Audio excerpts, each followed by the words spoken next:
Mr Speaker, I'm pleased to be able to take a call on this bill, and I have to say, out of all the government speakers that have chosen to take a 2-second call, that had to have been the most energetic speech, and that concerns me, because the Minister, when he tabled and read the first reading of his speech, 3 minutes, Mr Speaker, and if this was such a significant issue for the government, number 2 on their election platform, 1.5 billion, then why did the Minister take such a scanty call when he introduced the bill into the House? It shows an absolute disregard for people who are interested in how the government proposes to roll out broadband, who are interested in the plan, to hear such a minimal and limited amount of calls coming from the government benches. Mr Speaker, as I said previously, this is a significant election issue for the government, and we will be sending this to Select Committee and want to hear a full and robust number of submissions. I listened carefully to the contribution made by the member of the Māori Party, and I heard the great many of positive examples that she pointed to throughout the country where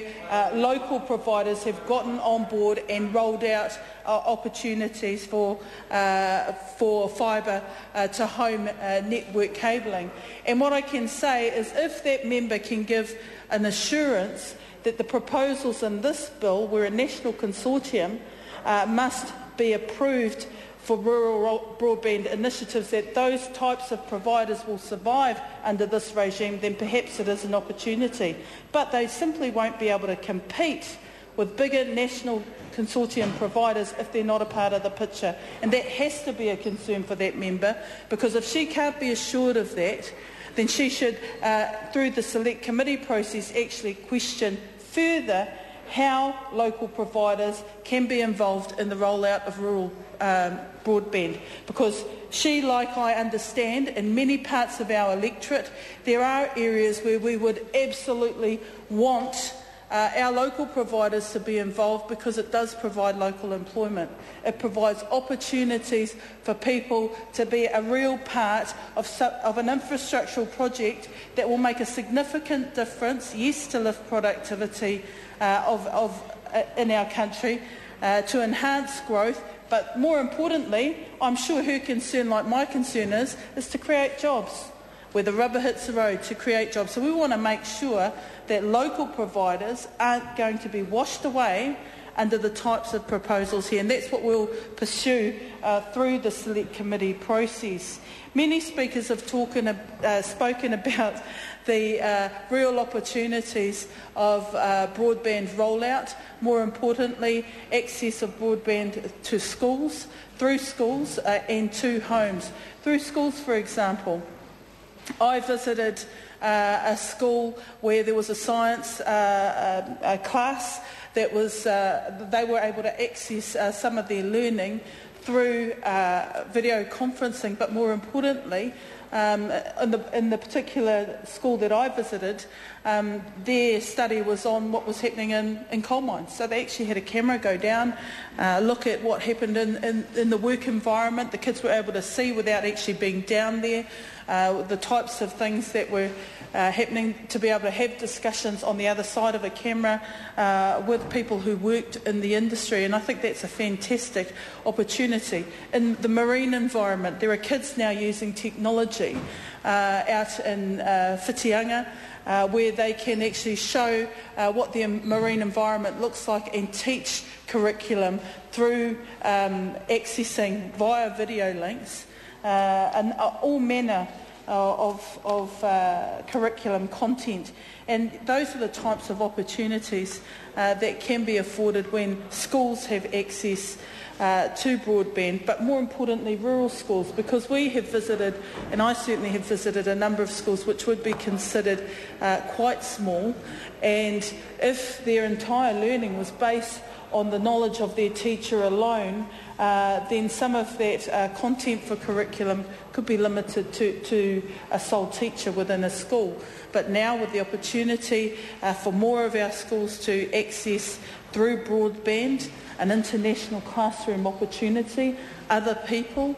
look at the world outside, further afield than their small rural community, then that has got to be a good thing. There are other benefits too in terms of business, and as we've heard, getting products to market, people pursuing opportunities overseas through having access to broadband. It will only increase the opportunities for many small businesses in many rural areas to get products to market, and again that is a positive thing. But the question has to be, if UFB and RBI is going to happen successfully, it's taken 2 years for the government to get its act together and identify providers that it will partner with, but if it's going to happen successfully, then one would expect that cost will not be a limiting factor. And that is another point that was raised by my colleague Claire Curran, is that if access to broadband is compounded by increased costs, then we won't see the take-up that we should be seeing. And we want cost not to be a barrier. And that's another significant concern raised by members on this side of the House, is that access should not be limited due to cost burdens. We'll be pursuing that in the Select Committee, and we want to make sure that when you look at the options promoted by the bill in its entirety, those types of things will be addressed. Firstly, that local community providers aren't unnecessarily disadvantaged by the proposals here, as I've outlined to the member for Te Tai Tonga. Secondly, that access isn't limited due to high cost burdens. Thirdly, Mr Speaker, I want to just highlight the issues around the length of time it's taken for the government to roll out such a major and strategic initiative. And one would be concerned if we're moving into an election year next year and we're only at the first reading of this legislation, if there is continues to be a time delay going beyond what the expectation is, because people want this to happen quickly, they want it to happen efficiently, and they want to ensure that this is going to be a real opportunity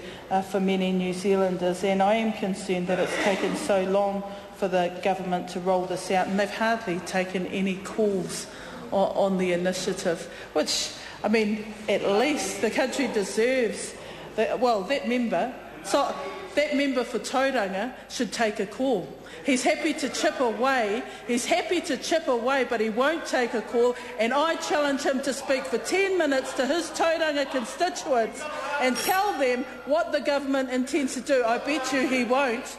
He won't even take a 3-minute call, because the minister didn't take a call longer than that. So if the member for Tauranga was so concerned or so confident about the proposal that's put down here, then he should read the bill, take a 10-minute call and explain to the good people of Tauranga how the rollout of broadband will happen and when it will happen and how many jobs will come from it for the people of Tauranga. I'm sure he'll be unable to do that, and I challenge him to do that this morning, because it's a very important question. Mr Speaker, can I say once again that Labour is happy to support this to Select Committee, but we do have reservations. Members on the opposition have outlined quite constructively, actually, that our reservations are of detail and not symbolic opposition to the bill, because we understand the importance of rolling out efficient broadband through the country that will work for all New Zealanders, that will enhance our opportunity for growth, that will ensure greater productivity. So far, the government hasn't outlined how this will happen. The minister took a 3-minute call, every other government member less than 2 minutes. It's an absolute shame. I challenge the member for Tauranga to take the next call and make it 10 minutes.